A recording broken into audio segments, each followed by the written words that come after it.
Good evening friends. तो bank Nifty का हमें जो क्लोजिंग मिला है वो है 46,968। और कल से आज बैंक निफ्टी 580 पॉइंट्स ऊपर मूव कर चुका है। कल जहां मार्केट क्लोज हुआ था, कल से आज का मूवमेंट जो है बैंक निफ्टी का, कल से आज फिर 500 के आसपास ये मूवमेंट हो चुका है। अब बैंक निफ्टी के पास एक इम्पॉर्टेंट सपोर्ट, अब ये नॉर्मल डे का हो गया। कल जो मार्केट में मूव था वो कभी-कभी होता है, वो साल में 1-2 बार मिल जाए, बहुत होता है। तो हम लोगों को कभी वो लास्ट डे का वो मूवमेंट को लेके नहीं चलना है। अब बैंक निफ्टी नॉर्मल हो चुका है और मैंने कल के वीडियो में कहा था कि बैंक निफ्टी 47,000 के पास पहुँचेगा और उसे पहुँचा भी, क्रॉस भी किया। और मार्केट का सेंटिमेंट अभी तक बाय ऑन डिप था। जब भी मार्केट नीचे आ रहा था, हमें बाय करके चलना था। कहीं ऐसा नेगेटिविटी नहीं थी कि मार्केट से हम लोग एग्जिस्ट करें। लेकिन अभी मार्केट को अगर डेली चार्ट पे हम लोग देखते हैं, तो डेली चार्ट पे मार्केट में एक डोजी कैंडल बना है। लॉन्ग लीड डोजी भी कह सकते हैं। अब जब इस तरह का कैंडल बनता है, तो जब तक इसका हाई या इसका लो ब्रेक नहीं होता है, तब तक हमें ट्रेड नहीं करना चाहिए। अगर इसका लो ब्रेक होगा तो मार्केट नीचे आएगा। नीचे कहाँ तक आएगा? ये जो गैप बचा हुआ है यहाँ तक आएगा। और ऊपर अगर ब्रेक होगा तो फिर ऊपर कहाँ जाएगा वो हम लोग डिस्कस करेंगे। तो कल के दिन में हम इसे कैसे ट्रेड कर सकते हैं, क्योंकि कल एक्सपायरी भी है। तो 15 मिनट्स के चार्ट पे इसे देख लेते हैं। तो ये हमारे पास 15 मिनट्स का चार्ट है। और हमारे पास ऊपर के लेवल में बैंक निफ्टी में, ऊपर के साइड में बैंक निफ्टी में हमारे पास एक लेवल है जो कि 47,123 का है। ठीक है। और 20 इसको मैं डिलीट कर दूं। ऊपर के साइड जो लेवल है बैंक निफ्टी का, वो ये है, ये वाला लेवल है। ये 47,222 का लेवल है। अगर मार्केट इस रेंज में ही खुलता है और ऊपर जाता है तो मार्केट यहाँ पे एक रेसिस्टेंस है। और अगर इस रेसिस्टेंस को क्रॉस करता है, यहाँ कोई प्राइस एक्शंस बनता है, तो फिर मार्केट ऊपर जाएगा। और अगर इस रेंज में खुल के मार्केट नीचे आता है तो इस पॉइंट से, यानी ये जो हमारा 46,770 के आसपास का जो है, यहाँ पे बायर्स फिर से एक्टिव होंगे। इस पॉइंट पे बायर्स फिर से एक्टिव होंगे और मार्केट ऊपर आएगा। अगर मार्केट कल इसको निकाल देता है, यानी इस लेवल को अगर निकाल देता है, तो हमारे पास जो नीचे के साइड का वो टारगेट होगा, वो हमारे पास टारगेट होगा 46,400, ये 94। ठीक है। उसके नीचे एक साइकोलॉजिकल लेवल 500 भी होना चाहिए। तो मतलब 46,500 को भी पकड़ सकते हैं। तो अगर मार्केट कल इस लेवल को निकाल लेगा तो हमारे पास ये टारगेट होगा। और इस बीच में अगर कोई प्राइस एक्शन बनता है तो हम उसे ट्रेड करते रहते हैं। बीच में एक और भी टारगेट दिख रहा है, वो 46,655 का है। तो कल अगर मार्केट 46,750 के नीचे सस्टेन्स करता है, मार्केट आता है, तो हमारे नीचे के साइड ये दो लेवल हैं। और अगर मार्केट इसी रेंज में खुल के ऊपर जाता है और ऊपर जाने के बाद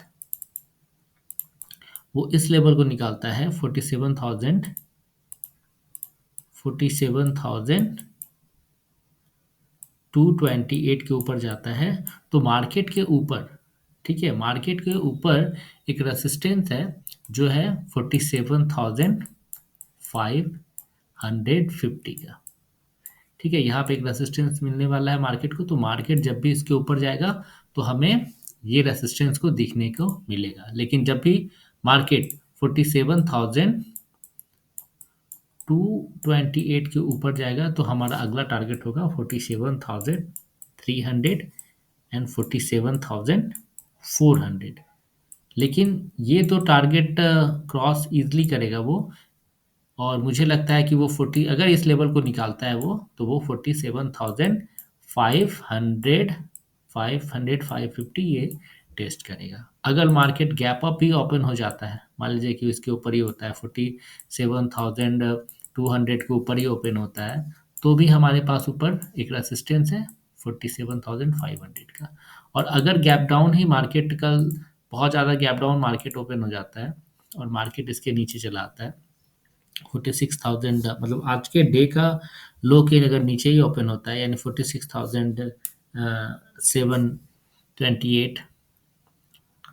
तो हमारे पास नीचे का जो लेवल है मार्केट में वो ये है 46,495 के आसपास।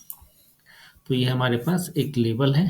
अगर गैप डाउन में खुलता है तो ये लेवल है, लेकिन अगर कल मार्केट इस बीच में खुलता है और इस रेंज में ही रुक जाता है तो हमें मार्केट में कोई ट्रेड नहीं करना है। छोटा मोटा स्कैल्पिंग का ट्रेड कर सकते हैं, यहाँ से यहाँ तक के लिए, यहाँ से यहाँ तक के लिए, इस रेंज में एक टाइम बिताने के बाद।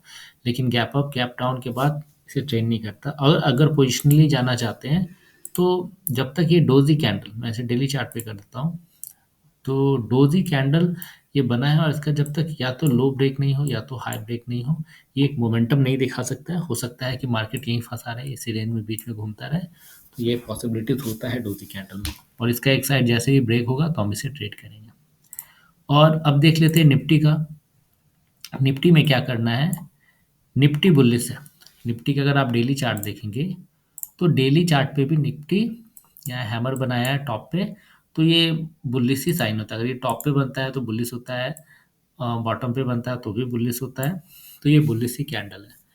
तो निफ्टी में कोई इशू नहीं है, अभी ऐसा कोई प्राइस एक्शन नहीं बचा है जो निफ्टी को टच करे। और मैंने कहा था कि निफ्टी 21,000 को टेस्ट करेगा।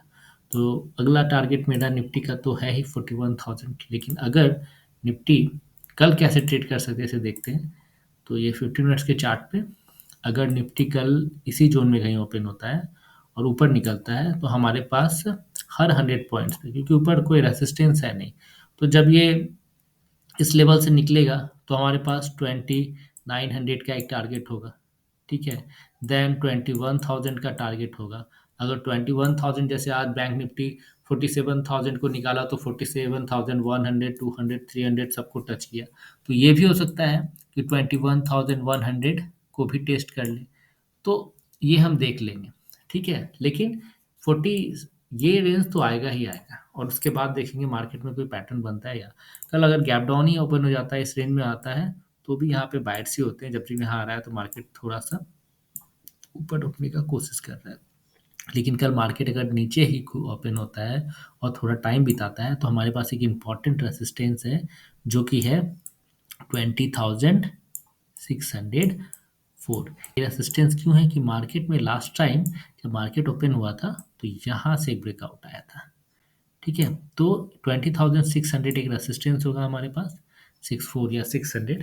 तो मार्केट जब नीचे आएगा तो ये हमारे पास रेसिस्टेंस है। इस बीच मार्केट को देखना है, कोई प्राइस एक्शन या कुछ ऐसा निकले तो हमें बीच में निकल जाना है। ऊपर का मैंने लेवल बता दिया। और अभी अगर मार्केट बुलिश है, जैसे मार्केट बुलिश रहता है तो वो जनरली गैप अप ही खोलता है। इंट्राडे में ऐसे मार्केट में ट्रेड करना बहुत ही मुश्किल हो जाता है। तो बेटर होगा कि पोजीशन को लेके जाएं घर, ताकि अच्छा प्रॉफिट कमा पाएँ। आई होप ये वीडियो आपको अच्छा लगा होगा। मैं सेबी रजिस्टर्ड नहीं हूँ और मैं कोई कॉल टिप्स नहीं देता हूँ, और मेरे वीडियो को देख के आप ट्रेडिंग ना करें। ट्रेडिंग अपने फाइनेंशियल एडवाइजर्स को देख के ही करें। और ये वीडियो हम लोग इसलिए बताते हैं ताकि एजुकेशनल पर्पस हो, और हम भी अपने आप को थोड़ा सा देख पाएँ कि हम जो लेवल देते हैं हम उस पे ट्रेड करते हैं। तो हम भी ज़्यादा एक्यूरेट और ज़्यादा डिटरमाइंड होने के लिए ऐसे वीडियोज़ को बनाते हैं। तो थैंक यू सो मच।